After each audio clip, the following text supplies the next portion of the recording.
actually still that community day event today, so probably see a lot of people with their phones out and stuff still today.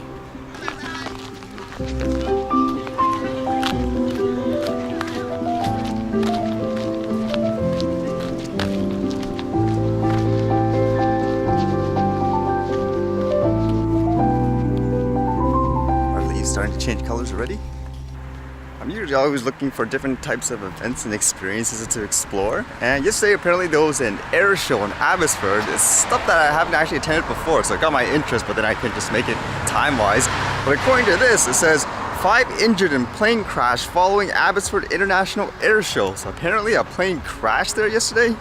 It says the crash took place at about 5:30 p.m. and involved a 1930s era biplane, a De Havilland Dragon Rapide, if that's how you say it, which crashed shortly after takeoff.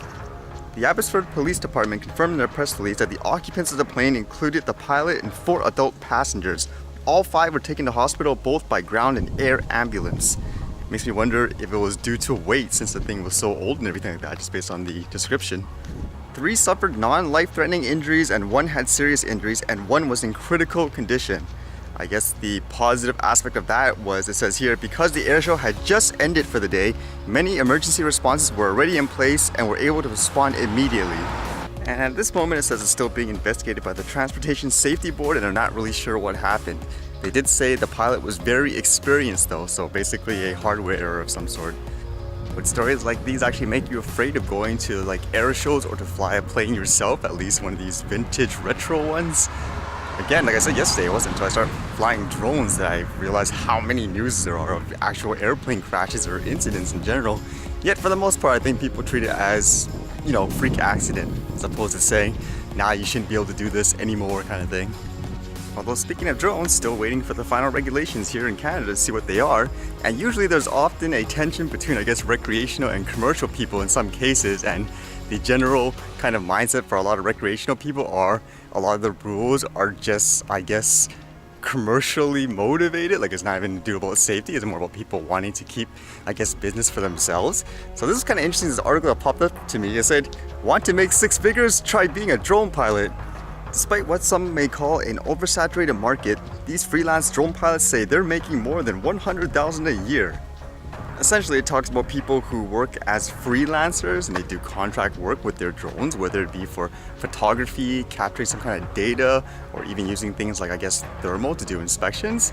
And they basically give various profiles of people, how much they make and what their costs are. It's kind of interesting in some ways. Like it says for this guy here, the first one, his startup cost was about $7,000.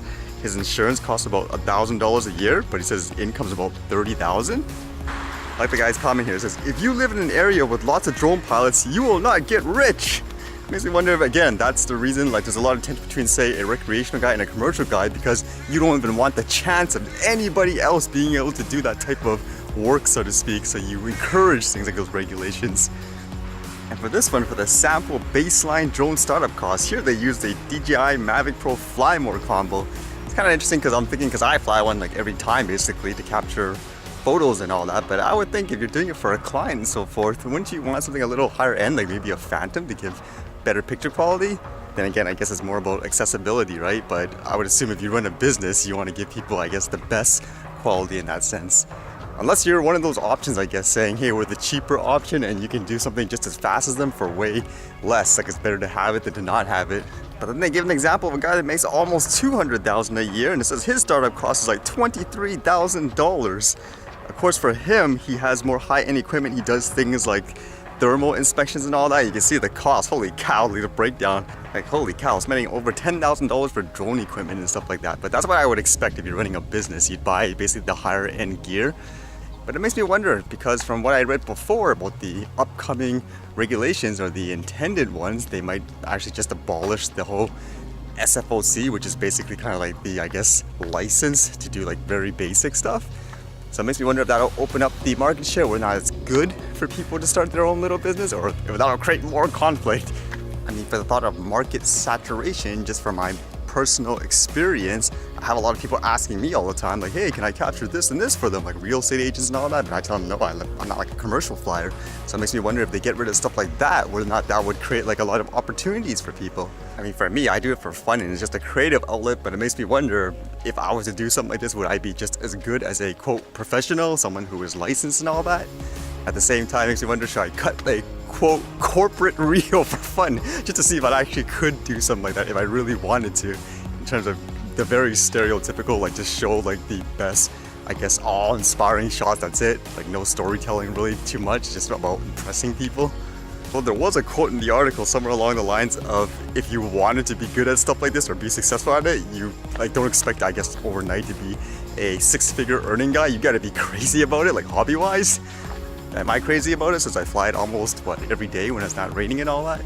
Because the other thing that got me thinking about money was that story yesterday about the guy that stole the Horizon Air. Because a lot of the speculation on why he did it at this point was because he mentioned about getting minimum wage from the job. So like, just goes to show you, it is kind of important too for people to be able to make a living that way financially, or being taken care of in that way too. A lot of people forget. I mean, a lot of people put in a lot of work and effort, I guess, like that. And even though it looks like they're okay at times, they need, like, you know, support and stuff like that too. So the more options that people have to make a side income like that, the better, I think, anyways. Has he ever used it? No, I don't want to use it because I want to just keep it. Oh. I actually never tried taping this to the thermal before, the candle thing. Let's see if this actually works. Okay.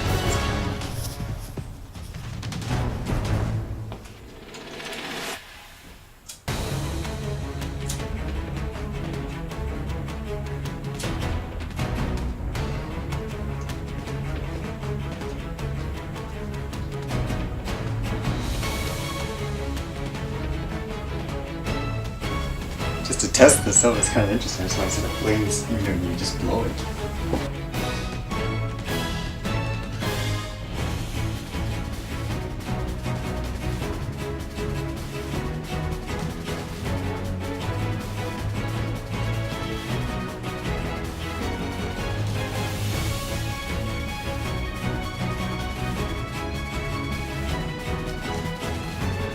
Okay, that's enough for the day.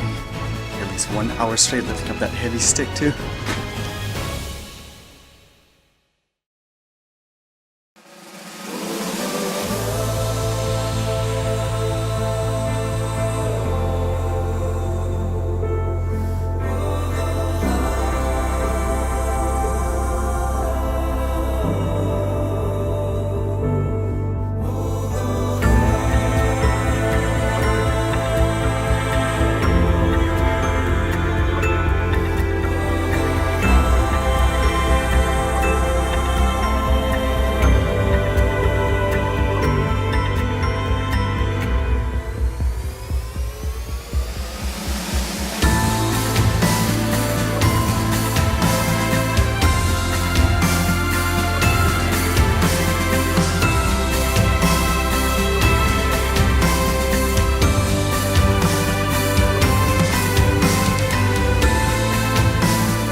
Alright, see you guys later.